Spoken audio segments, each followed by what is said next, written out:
You become who you surround yourself with. When I tell people that you are the sum of the 5 people you spend the most time with, almost everyone nods in agreement. They say, yeah, that's probably true. They understand the idea intellectually. They accept it as a concept. And then without hesitation they continue to spend their time with people they do not want to become. That contradiction is one of the greatest self-betrayals of modern life. There must come a moment, a hard, uncomfortable moment, where you sit with yourself and say, I love you, I respect you, we have history together, but we are no longer walking the same path. Growth demands separation. Evolution requires distance. You cannot climb a mountain while holding hands with people who refuse to leave the valley. This is not cruelty. This is honesty. If you were to walk into a room filled with people who operate at an elite level, men and women who are disciplined, relentless, focused, you would feel exposed. You would feel small. You would feel self-conscious. And that discomfort would do one of 2 things. It would either break you or it would rebuild you. You do not change when you feel comfortable. You change when your environment demands more from you than you are currently giving. That is why competition is sacred. That is why I live in an environment where excellence is the baseline. I surround myself with people who force me to rise. If someone around me pushes harder, works longer, trains more intensely, I am not allowed to remain the weakest link. That pressure is not toxic, it is evolutionary. This is how life has always worked. In the animal kingdom, strength is not gifted. It is earned. Lions are not born kings, they fight for territory, for food, for dominance. They are tested constantly. Remove that pressure and the species weakens. Humanity is no different. Comfort has softened people into believing that effort no longer matters. That struggle is optional. That excellence is unnecessary. But it does matter. It matters to your soul. It matters to your conscience. And it matters to God. When I stand in front of the mirror, I know without arrogance, without doubt, that I am the strongest version of myself that I can currently be. I know I am not wasting what was given to me, and that peace cannot be faked. There is nothing more destructive to a man than knowing deep down that he is living beneath his potential. God does not reward laziness. Sloth is an insult to creation.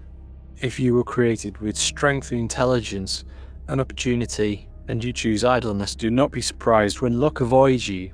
Fortune follows effort. Blessings follow motion.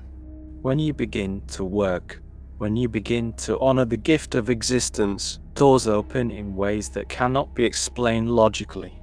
Many people talk about depression, anxiety, and emptiness. What they rarely admit is that these states often grow from self-loathing, from knowing you are capable of more and refusing to act, from watching yourself choose comfort over courage again and again. It is difficult to feel powerless when you are becoming powerful. Which brings us to the mind.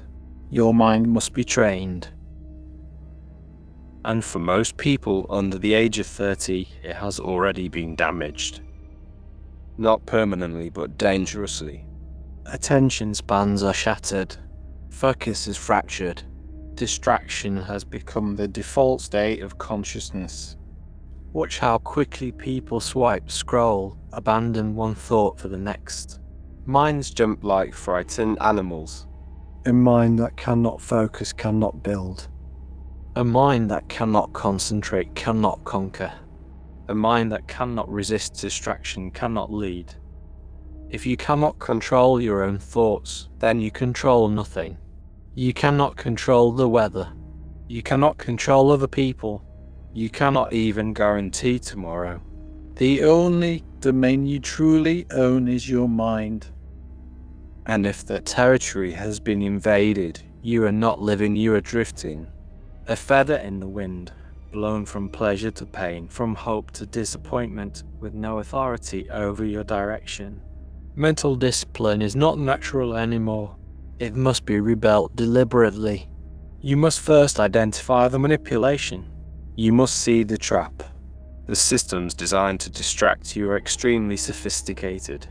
They are engineered to fracture attention, drain ambition, and numb dissatisfaction just enough to keep you functional but never free. If you cannot see the chains, you will defend them. Beliefs are another battlefield. Ask yourself where your beliefs came from. Who taught you what you think is normal? Who benefits from you believing what you believe?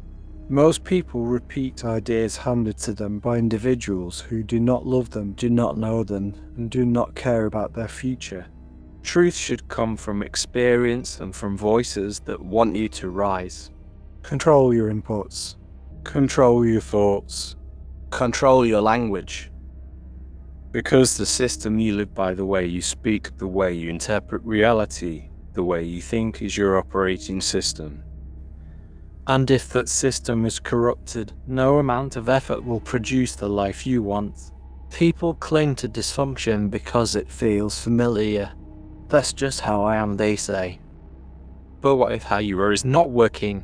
How long will you defend a system that is poisoning your future? Inner maturity must catch up with outer age.